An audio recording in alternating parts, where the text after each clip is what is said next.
Hello పిల్లలు, ఈరోజు మనము మన రాజ్యాంగం గురించి తెలుసుకుందాము.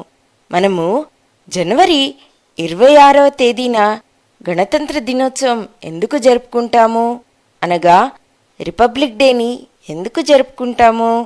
ఎందుకంటే ఆ రోజు భారతదేశం యొక్క రాజ్యాంగము ఆచరణలోకి వచ్చింది.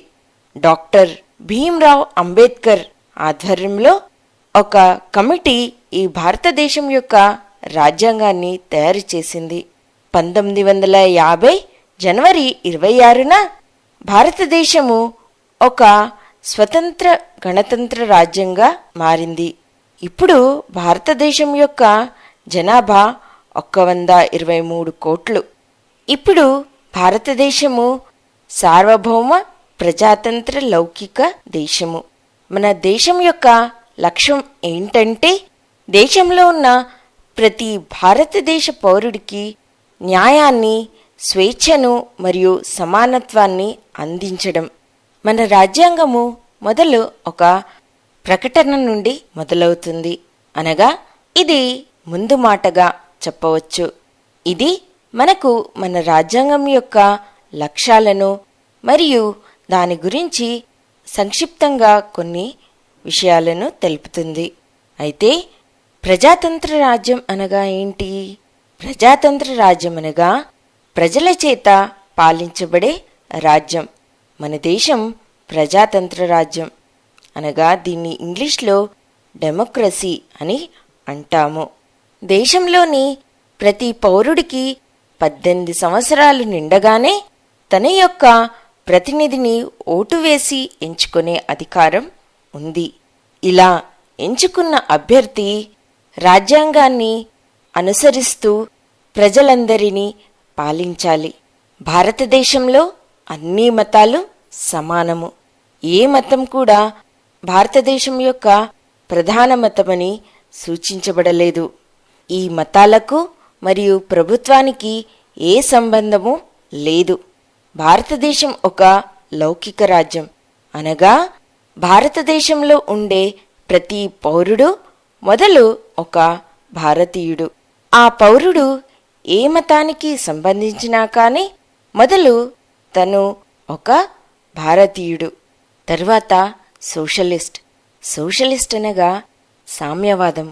సామ్యవాదం అనగా ఏంటి? సామ్యవాదం అనగా ప్రజలందరినీ దేశం యొక్క అభివృద్ధి కొరకు మరియు ఆర్థిక పరిస్థితిని అభివృద్ధి చేయడానికి అందరు ప్రజలను వినియోగించడం మరియు అందరూ ప్రజలు ఆర్థికంగా సమానత్వాన్ని పొందడం. దేశంలో ప్రతి ఒక్కరికి ఆర్థికంగాను మరియు ఆరోగ్యంగాను ఉండడానికి సమానమైన అవకాశాలను కలుగజేయడం. అప్పుడు ప్రతి ఒక్కరూ ఈ సమానత్వాన్ని అనుభవించగలరు. మన రాజ్యాంగం ప్రకారము ప్రతి ఒక్కరికి సమానమైన స్థాయి మరియు అవకాశాలు దొరకాలి. ఒక మనిషి యొక్క అంతస్తు, కులము లేదా మతాలతో ప్రమేయం లేకుండా ప్రతి ఒక్కరికి సమానమైన హక్కులు ఉంటాయి. ఒక మనిషి యొక్క అంతస్తు, కులము లేదా మతాలు వీటి దేనితో సంబంధం లేకుండా ప్రతి ఒక్కరికి సమానమైన హక్కులు ఉన్నాయి. ఆడవారికి మరియు మగవారికి సమానమైన గౌరవము, అవకాశాలు మరియు సౌకర్యాలు ఇవ్వబడాలి. ప్రతి ఒక్కరికి న్యాయం పొందే అధికారం ఉంది. సామాజికంగాను, ఆర్థికంగాను, రాజకీయంగాను ప్రతి ఒక్కరికి న్యాయం దొరికే హక్కు ఇవ్వబడింది. మన రాజ్యాంగము అందరికీ సమానమైన హక్కులను ఇచ్చింది. మనము జాతీయ సమగ్రత వల్ల దేశంలో అందరి ప్రజల మధ్యన ఐకమత్య భావాన్ని పెంచవచ్చు.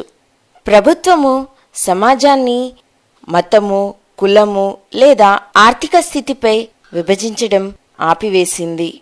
మన దేశంలో ప్రజలు వివిధ మతాలు, కులాలు మరియు వేరే వేరే స్థలాల నుంచి ఉన్న అందరినీ ఒకే విధంగా భావిస్తుంది. అందరూ భారతీయులు సమానము. భిన్నత్వంలో ఏకత్వానికి మన భారతదేశము ఒక మంచి ఉదాహరణ. మనము ఒక స్వతంత్రమైన దేశంలో నివసిస్తున్నాము. మనకు మాట్లాడడానికి, రాయడానికి మరియు మన దేశంలో ఏ స్థలాన్నైనా చూడడానికి మనకు స్వాతంత్రం ఉంది. మనము ఎవ్వరికీ భయపడనవసరం లేదు. మనము మన దేశంలో ఎక్కడైనా నివసించవచ్చు. మన స్నేహితులను మనము ఎంపిక చేసుకోవచ్చు. మనం ఏ మతాన్నైనా ఏ కులాన్నైనా అనుసరించవచ్చు. మనకు ఏ భయము లేదు. మనకి ఏ చదువులు కావాలో మనం ఆ చదువులను చదువుకోవచ్చు. మన భారతదేశ రాజ్యాంగము మనందరికీ సమానమైన స్వేచ్ఛను ఇచ్చింది. అయితే ఈ స్వేచ్ఛను అనుభవించటంతో పాటు ఓ బాధ్యత కూడా ఉంది. ఐక్యంగా ఉంటూ మనం ఈ స్వేచ్ఛను అనుభవించాలి.